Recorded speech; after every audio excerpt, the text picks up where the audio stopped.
হাজো বৈদ্যুতিক উপসংমণ্ডলৰ অন্তৰ্গত ৰামদিয়া উপকেন্দ্ৰ বৈদ্যুতিক উপসংমণ্ডলৰ কাৰ্যালয়টোৰ একাংশ কৰ্মচাৰী কৰ্মসংস্কৃতিৰ কামৰ নমুনা দেখিলে আপোনাৰো চকু কপালত উঠিব। এই অভিযোগ আবাৰ নহয় অঞ্চলটোৰ ৰাইজৰ। বছৰ বছৰ ধৰি এটি হাই ভল্টেজ উন্মুক্ত ট্ৰেন্সফৰ্মাৰে বিপদ মাতিছে পথচাৰীক। এই দৃশ্যলৈ মন কৰক, এয়া হৈছে হাজোৰ ২ নং ভেলকৰ মাদ্ৰাছাৰ চকত।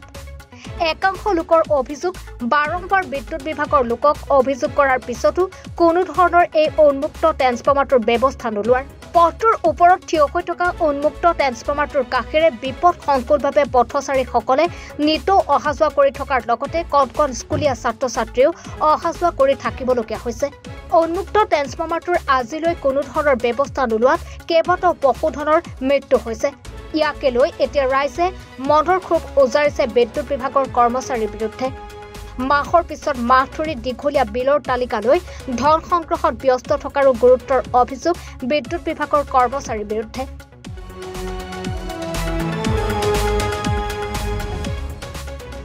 আমাৰ এইটো বিদ্যুৎ যিটো আমাৰ ইয়াতে ট্ৰেন্সফৰ্মাৰ দিছে, এই ট্ৰেন্সফৰ্মাৰটো আমাৰ সৰু বাচ্চা ইয়াতে দাউৰি আহি কিনে ইয়াতে মৰম হৈছিল, ইয়াতে আমি টানি লৈ গৈছো ইয়াতে। কিন্তু আমাৰ জনসাধাৰণে আমাৰ যিটো আমাৰ লাইনমেন আছিল সিহঁতক মই কমপ্লেইন দিছোঁ, সেইটো মানা নাই। সিহঁতে কৈ আছে যে চাৰ্জ কৰি দিম, এতিয়ালৈকে দিয়া নাই। আজি আপোনাৰ 2 বছৰে হৈ গ'ল, এতিয়ালৈকে দিয়া নাই, বিহু ব্যৱস্থা কৰা নাই। কৈ আছে যে জাগাটো দি আমি ক'ৰ পৰাই কেনেকৈ জাগা দিম। ইয়াতে বহাইছে, আমাকতো সোধা নাই।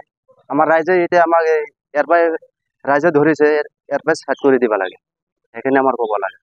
চাৰ্ট এইটো আমাৰ যিটো ট্ৰেন্সফৰ্মাৰ আছে আমাৰ ৰাস্তাৰ মাজত, এইটো একদম মানে মৰণ ফান বুলি ক'ব লাগিব। ইয়াতে গৰু ছাগল বা মানুহ গাড়ী চাড়ী চব এই ৰাস্তাত আপ ডাউন কৰে। কিন্তু আমাৰ ইয়াতে যিখিনি আমাৰ মানে লাইট বিভাগৰ কৰ্মচাৰী আছে, লাইনমেন বা বেলেগ যিবিলাক মানুহ আছে, তেওঁলোক জনাৰ স্বত্বেও আজিলৈকে বিভাগীয় কৰ্তৃপক্ষক দৃষ্টিগোচৰ কৰা নাই। গতিকে আমি বিভাগীয় কৰ্তৃপক্ষক মানে অনতিপলমে আমাৰ এই ট্ৰেন্সফৰ্মাৰটো আৰু এই খুঁটাখিনি চেফটিং কৰি আমাৰ এই ৰাস্তা মুকলাই দিয়াৰ কাৰণে মানে অনুৰোধ জনাইছোঁ। ঠাইখিনি মাদ্ৰাছা চক। বিদ্যুৎ বিভাগৰ সামাজিক বাবে আজি প্ৰায় 2 বছৰ হ'ল, এনেকুৱা 3-4 বছৰ হ'ল এই পৰিস্থিতি আছে।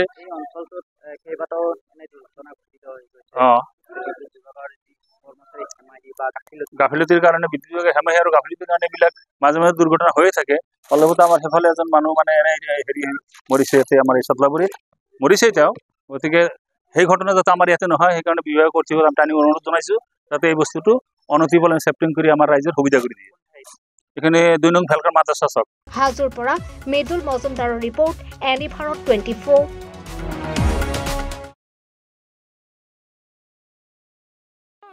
ৰব, আপুনি যে এটা অপৰাধ কৰিবলৈ গৈ আছে, আপুনি জানেনে? এই নাবালিকা গৰাকীক এতিয়াই বিয়াত বহোৱাটো যে এটা অপৰাধ, আপুনি জানেনে?